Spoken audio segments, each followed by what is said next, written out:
Alright, so I do apologize about the noise while making this video. I got that compressor running off of that generator. I need that thing to build up on air pretty quick, so it's going to be loud while making this video. So what I'm doing here is, this thing's a bulldozer. This is the hitch that's on the bulldozer. And it cracked out right there. And on the other side, it's a bit worse. This guy's been running it for about a year now with cracks in it. They just keep getting worse, he said. It's a kind of really strange way that it cracked. On this one is kind of running here, but then it also runs here. And this is the weird one, because it runs straight through this plate and into the back plate there.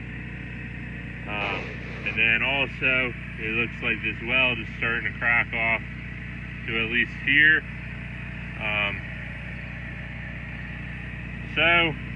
This is the worst side, so I'm going to see what I can do with that first.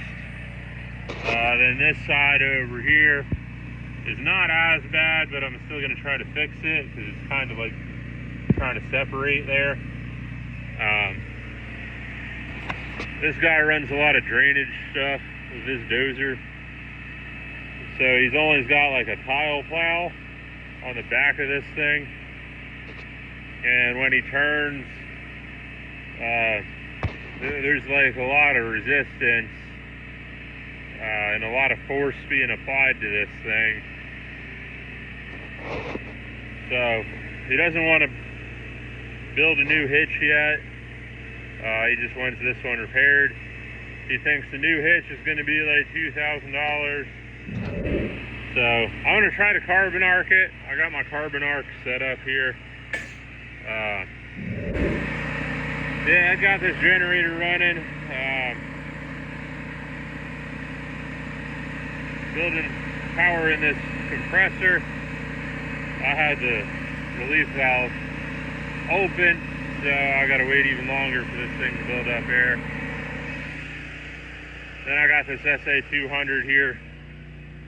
We're gonna see if this thing will carbon arc for us. So if that don't work, I got a torch. If that don't work, I got a plasma cutter. I don't know if I got enough room for the plasma cutter though, or enough generator to run that thing. If all else fails, I got a grinder, so we'll see what happens here. Alright, so there's a lot of noise now. I got both generators running. I got that gouged out right there. I still got to gouge out this little section here. I was able to get the carbon arc going with that. It's not going to be 100%. There's still going to be some on the back side,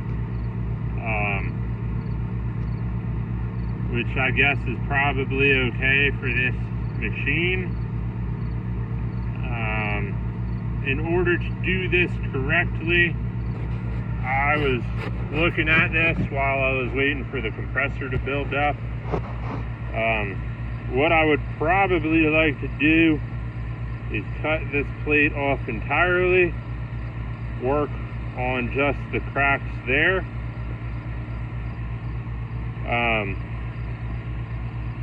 Get that good to go on the front side.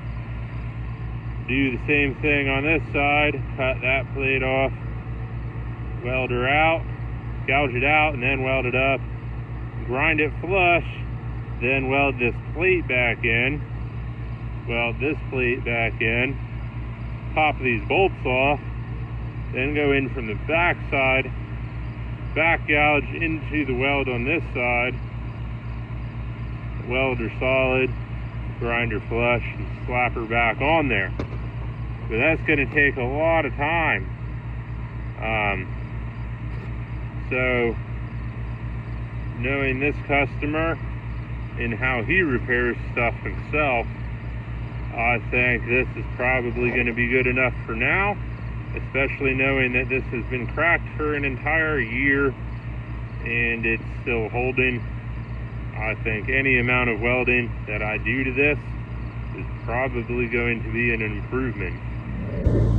Alright, so I shut one of the generators and the air compressor off, so maybe y'all can hear me a bit better. This is what we're going to be left with.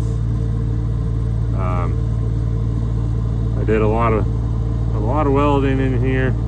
I had to get grind off a little bit, fit that washer in there. We ended up taking that off, and then I welded it the best I could up on this side. This definitely will not pass an X-ray, but we gave the customer what he wanted.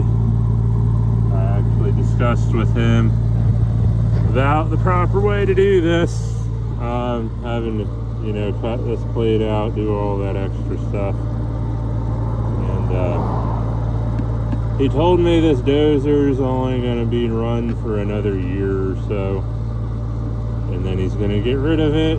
And who the heck is going to be running a tile plow behind their dozer besides him? And that made a lot of sense. So if this holds up for another year, mission accomplished. And then on this side, we got this side gouged out, and we're about ready to clean it up and weld it. Alright, so as you can notice, it's a lot quieter now. I don't have anything running because I am done. That is the repair on this side. Again, probably will not pass an X-ray, but it's good enough to hold this thing for now. I mean, it's definitely a lot better than it was. It should hold for a while. Like this guy said, it did not get that bad overnight, and it should last until he needs to get rid of it. So we're gonna call that a successful repair. Again, this is not perfect. You're probably not gonna see other guys like On Fire Welding doing this on YouTube. He does stuff a lot more correctly usually, but you know, it's all dependent on your customer. If your customer is not willing to pay to have all this torched out, welded, back gouged and welded again, and then re-weld this plate on here, there's no sense in doing it, you know? So hopefully that'll hold up until this dude is ready to sell this thing.